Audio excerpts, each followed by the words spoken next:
Imagine an America where democracy exists only in history books, where the people no longer rule. Only the heavy boots of the military do. The face of this terrifying regime is a man the entire world knows by a single name, the Major.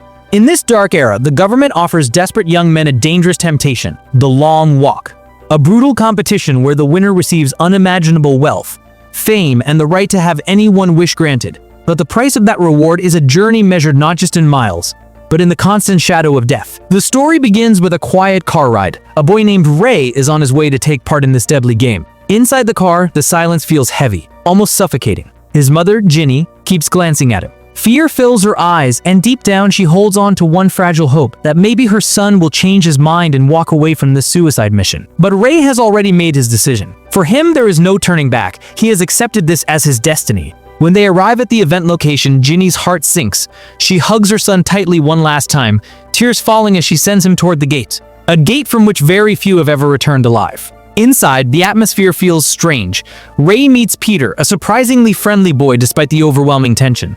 More participants slowly gather. Some are visibly nervous, some try to joke around, and others simply stand there in silence. Among them is 18-year-old Curly, trying desperately to hide his fear, but the sweat running down his face reveals the truth. Suddenly, the silence is shattered. The Major arrives. He doesn't walk among the boys like a leader or a hero, but like a hunter examining his prey. Each boy receives a metal tag around his neck. They are no longer individuals. Now they are just numbers. Listening to the Major's speech sends chills down their spines. According to him, after the war the nation has grown weak and lazy, and the long walk is the event that will ignite strength and spirit back into the people. Each participant is fitted with a tracking bracelet that constantly monitors their walking speed. Then the Major explains the rules. The rules are simple, but horrifying.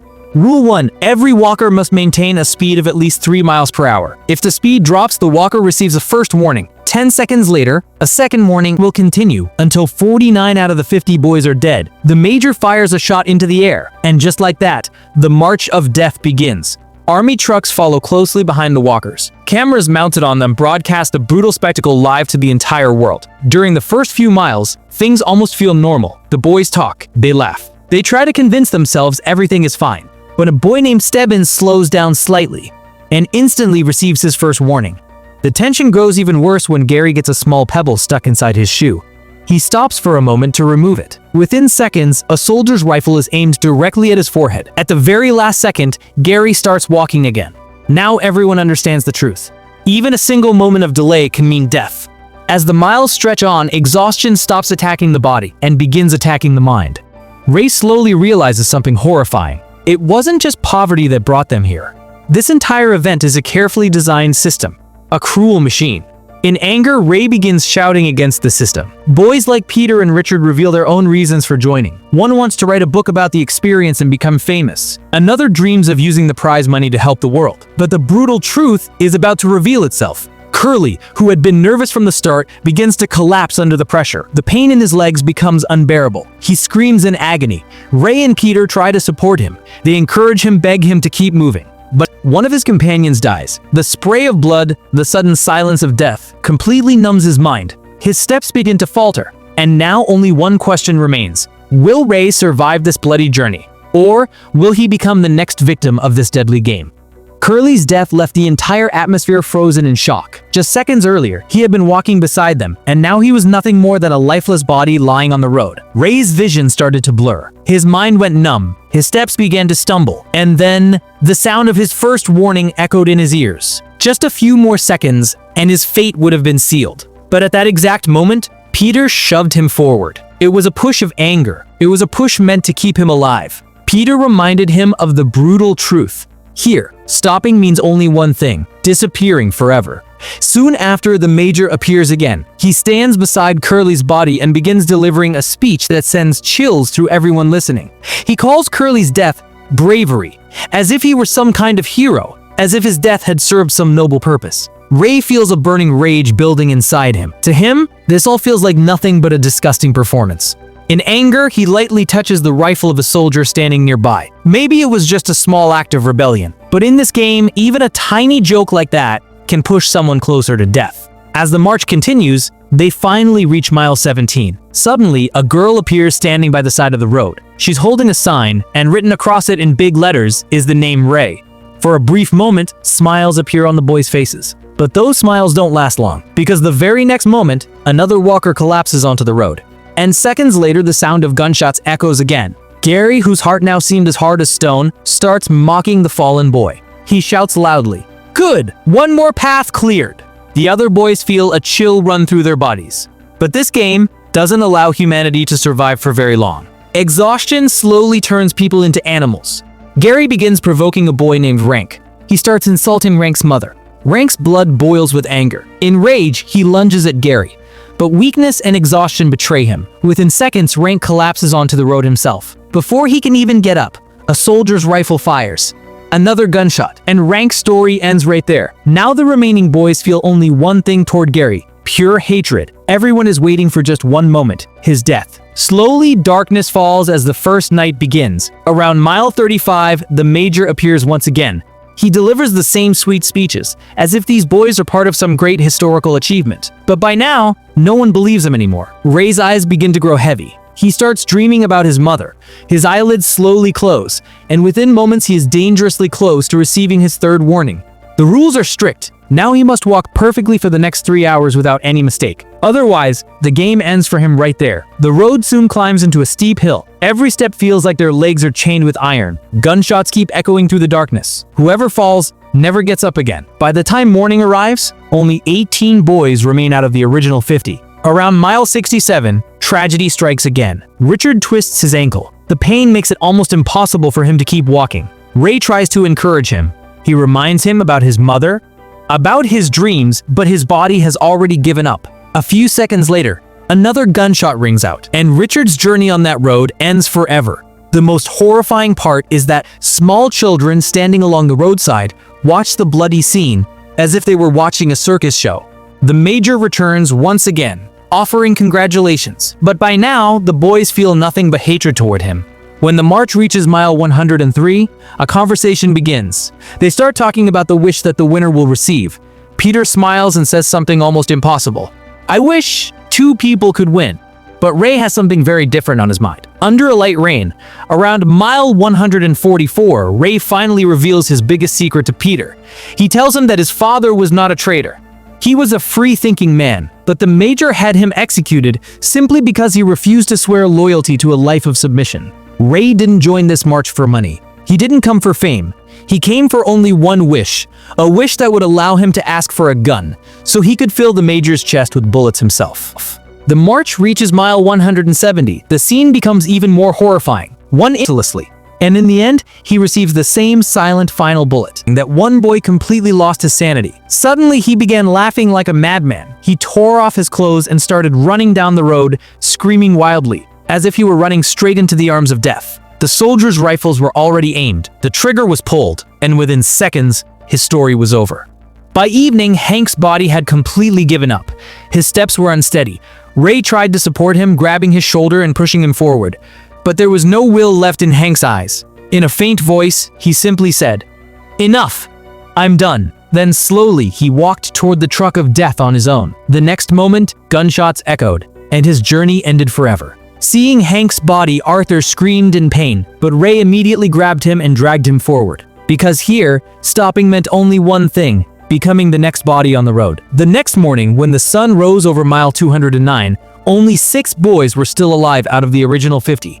By now, the hatred between them had almost disappeared. They had all realized that their true enemy was someone else. So they made a promise: whoever wins this race will help the families of all the boys who died on this road. Even Gary, the boy everyone hated, was now completely broken. Tears streamed down his face.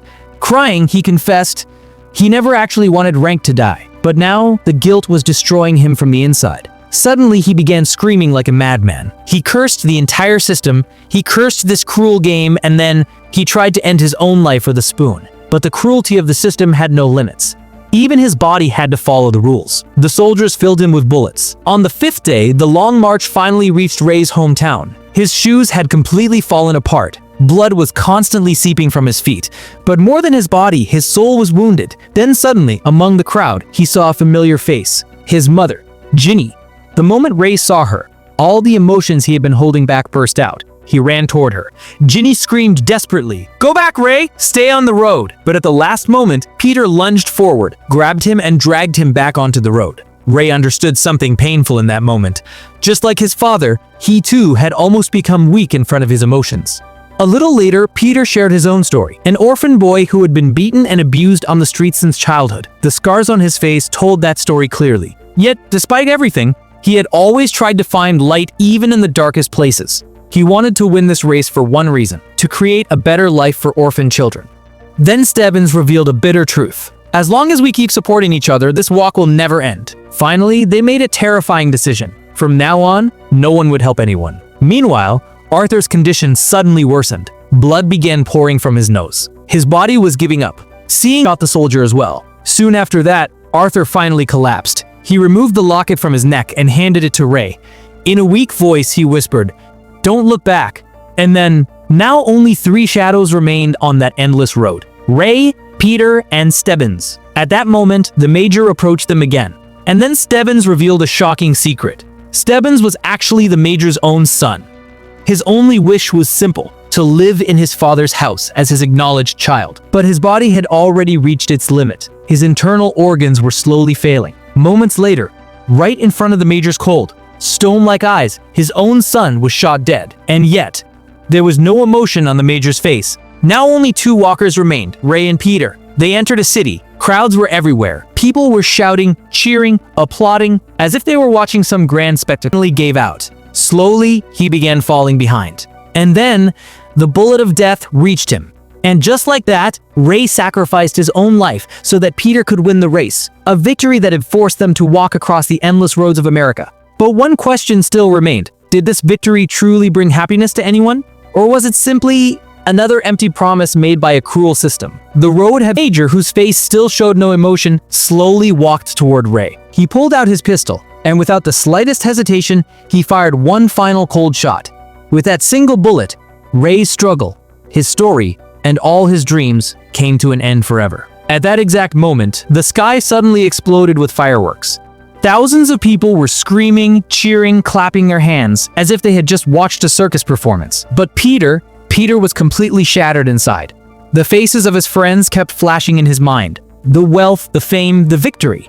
All of it now felt disgusting to him, because he had lost brothers to gain it. The Major walked up to him. A proud, arrogant smile spread across his face. With great pride, he said, "Congratulations, young man. Now ask for the wish, the one you walked through hell to earn." Peter slowly lifted his head and stared straight into the Major's eyes. Then he spoke. He said he wanted a military rifle as a symbol of his victory, so that he could show it to future generations. The soldiers around them immediately grew uneasy. Some of them were clearly nervous. But with just a single signal from the Major, the heavy rifle was placed into Peter's hands. The moment Peter's fingers touched the cold metal, the entire atmosphere changed. In a single motion, he raised the rifle and aimed it directly at the Major's chest. The crowd's screams suddenly stopped. Silence spread everywhere. The Major tried to regain control of the situation. He began tempting Peter. Money, power, fame, status, promising him everything. But Peter could hear only one voice in his mind, Ray's voice. The words he had spoken, that the Major must be stopped. His hands were steady as stone. He quietly said only one sentence. "This is for Ray." The next moment, a thunderous gunshot echoed, and the cruel Major, the man who had started believing he was a god, collapsed into the dust. For several seconds, there was complete silence. Then Peter slowly dropped the rifle onto the ground. He no longer wanted the wealth. He didn't want the reward. He didn't want the fame. With slow, unsteady steps, he walked forward, leaving that blood-soaked road behind and moving toward an unknown future. Maybe it was just the first spark of rebellion against a cruel and merciless system. So, what did you think of this chilling story? If this film's climax shook you as deeply as it did us, share your thoughts in the comments below. We'll meet again soon with another intense and unforgettable story. Until then, stay connected, and thank you for watching.